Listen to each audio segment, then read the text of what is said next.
Hello all, welcome back to Shaving with Peg Leg.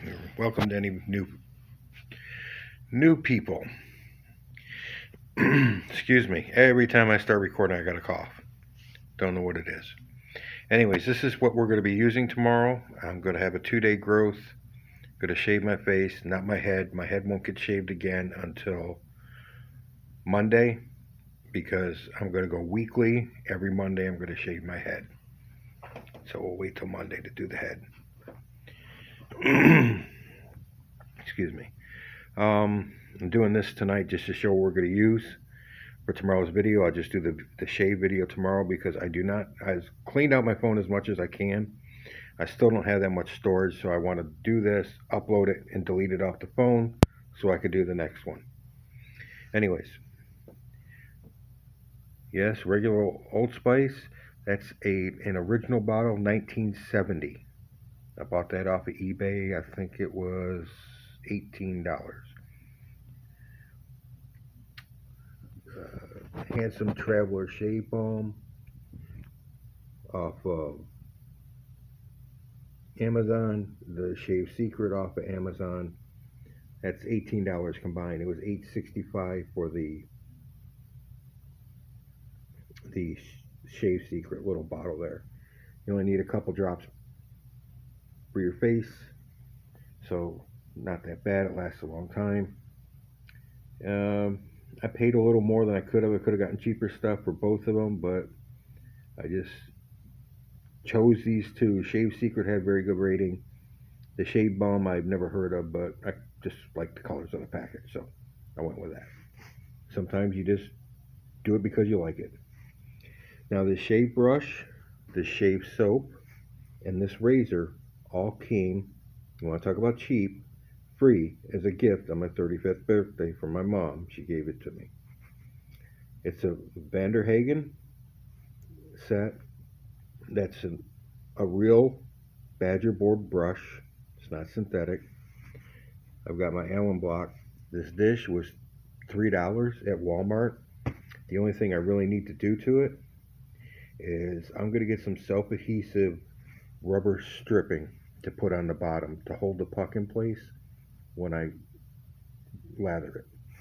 Because it's the little case it came, the butter puck came in, or the butter puck. Soap puck came in when I got it. You can see how much I've used. Not much. But it swirls around in here when you go. I gotta hold it down with my thumb. Now this razor's interesting. That's a once used. This is the blade I used last time. Feather blade. So the second time it should be a little sharper. Now the head on this is rusty because, like an idiot, I left the wet blade in there, closed, and kept it closed tight. So there's rust from the blade on the head, which I haven't cleaned off yet. But I want to show you something. This head is reversible.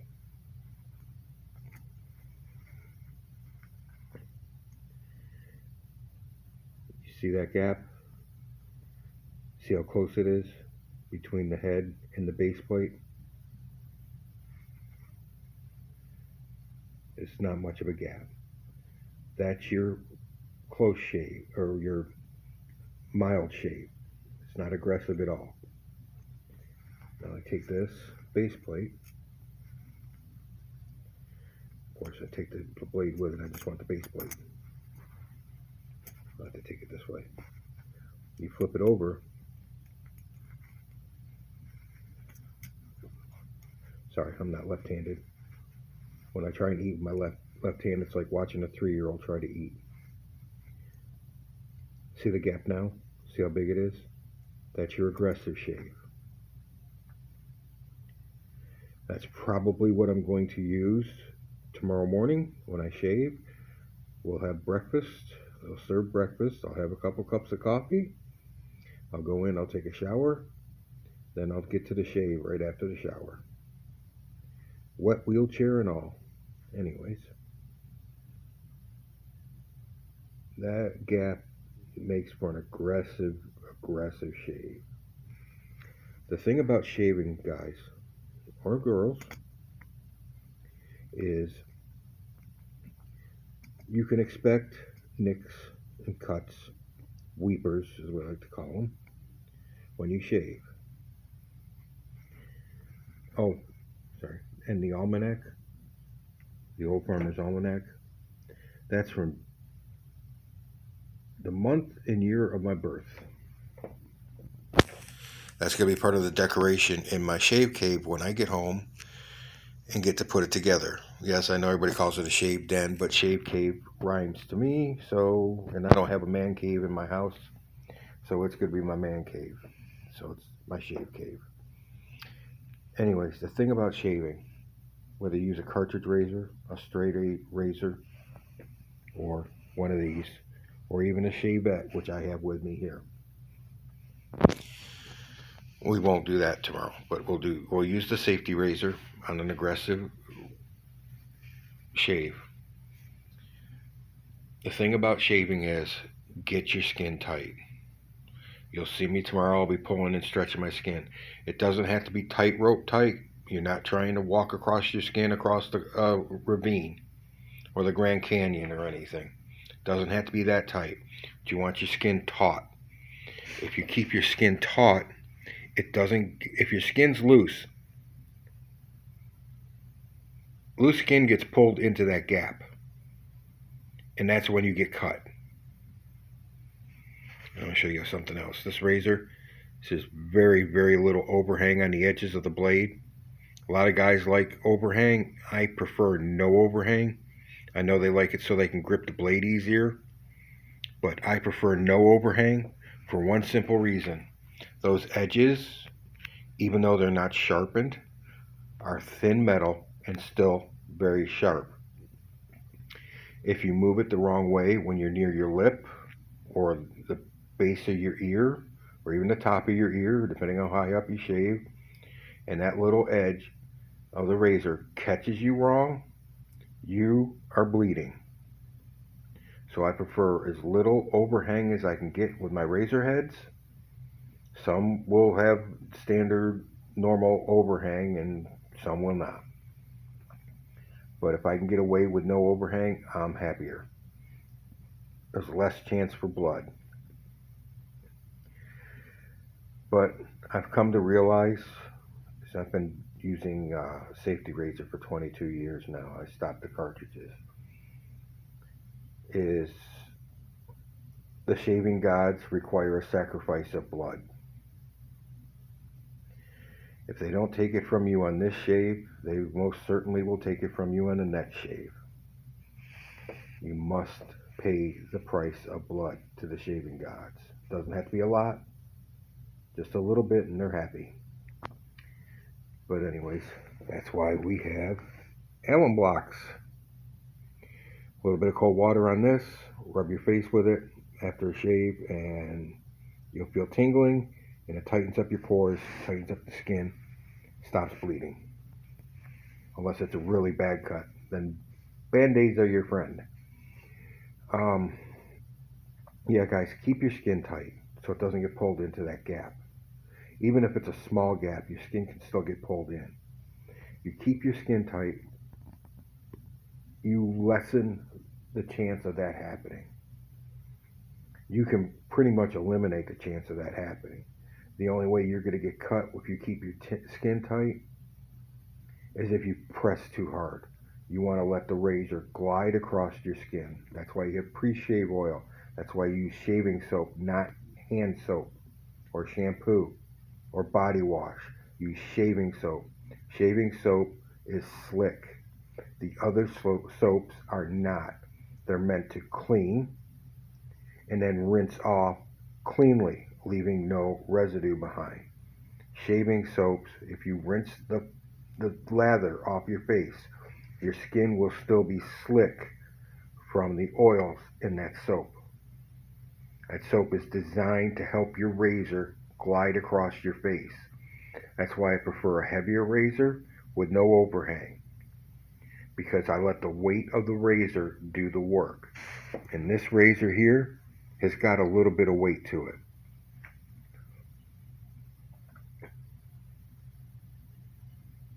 I'm trying to find the balance. See the balance? See how far up the balance point is on that razor? how close to the head, it's it's got some weight to it. So yeah, keep your skin tight. Cartridge razor, safety razor, straight razor, doesn't matter. Keep your skin tight. If you ever notice with a cartridge razor, if you get a trouble spot, you have to press and press and press to try and get those hairs to cut. With a safety razor or a straight, you don't have to do that. You let the weight of the blade glide across it a few times if you have to, and you'll get the hairs.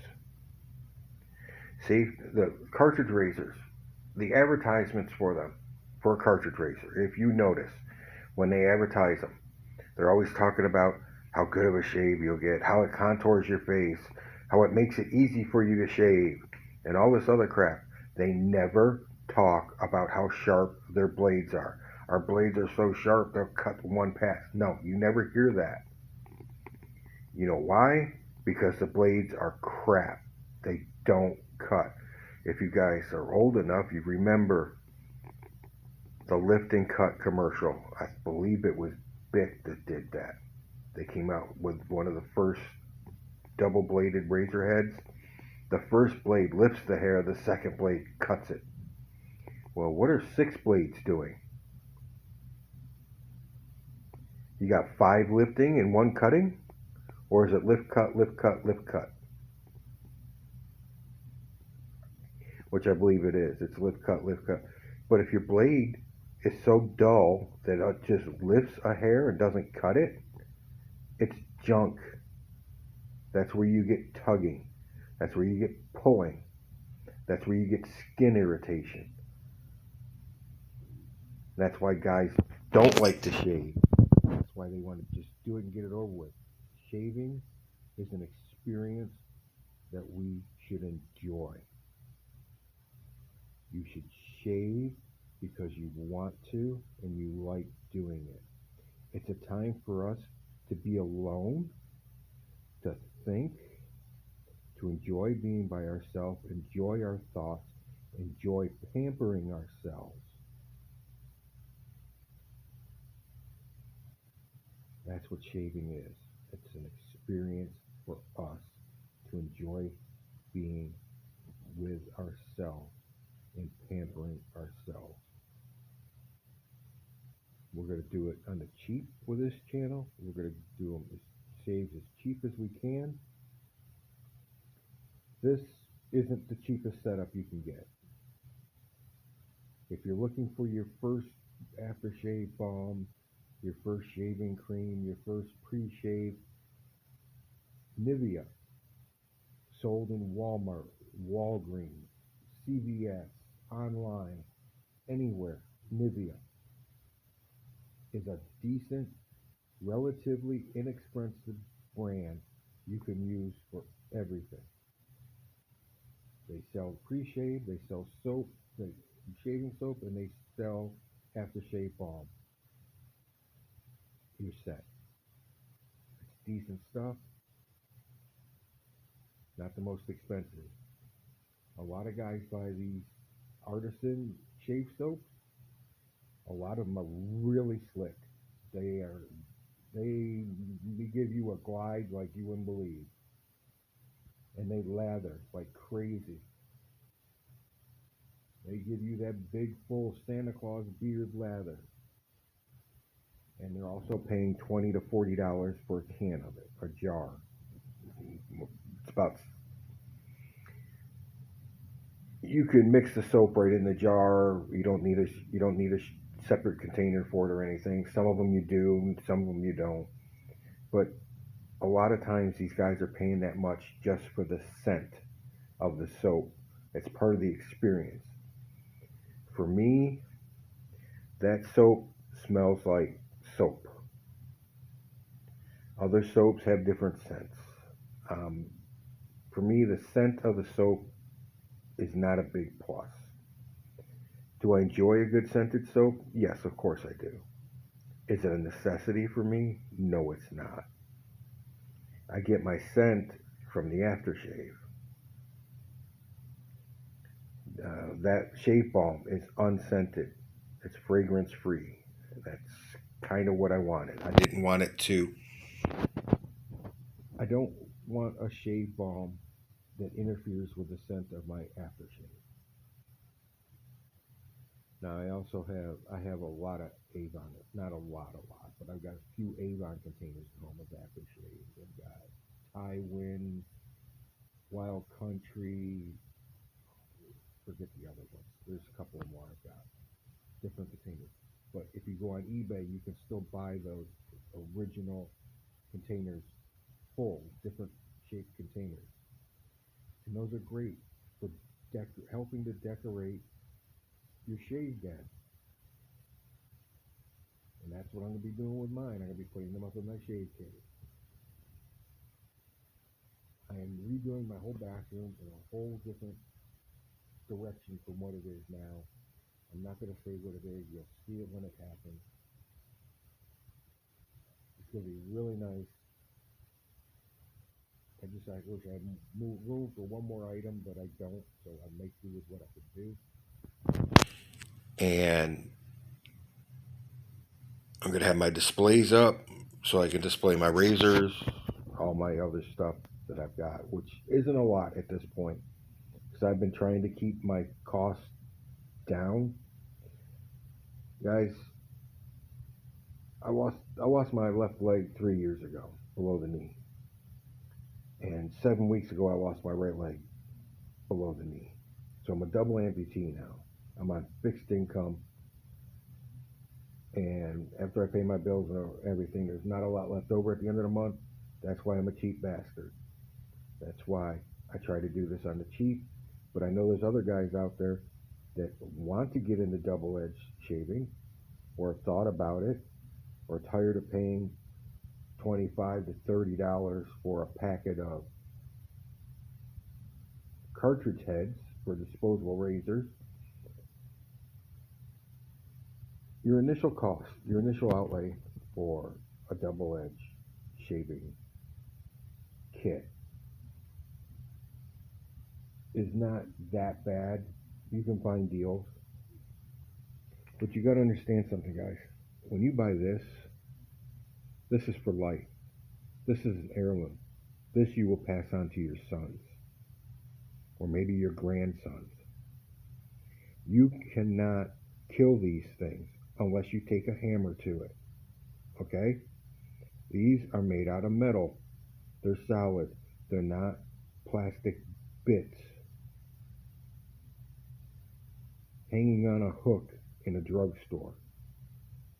These are solid. They come in a box generally. Not all of them, but some of them do. Most of them do. Some of them even come in the presentation case that you'll have forever. I'm just saying that this is initial outlay can get you. You can buy a brush on eBay for $7 to $10. Real badger hair or synthetics, even some boar heads for $7 to $10. Shipped. No shipping price shipped. You can buy a natural homemade soap from Maine. I think it's V and symbol E. They're made in Maine. They're like $8.50 for a puck, shipping included. So there's things you can buy shaving mugs, which I have several, 5, 6, something like that. I have a few, and I didn't pay any great amount for. I think the most I paid for one of mine was $30 with the shipping. Something like that, a shaving mug, you have to pay the shipping because of the way they have to wrap it or whatever. It's fine. But this is something that will last you a lifetime. You'll get a lifetime of enjoyment out of it. And you'll feel great when you get done shaving. Alright? This one's hitting 20 minutes. You guys know. See you in for the shave. Have a good night, all.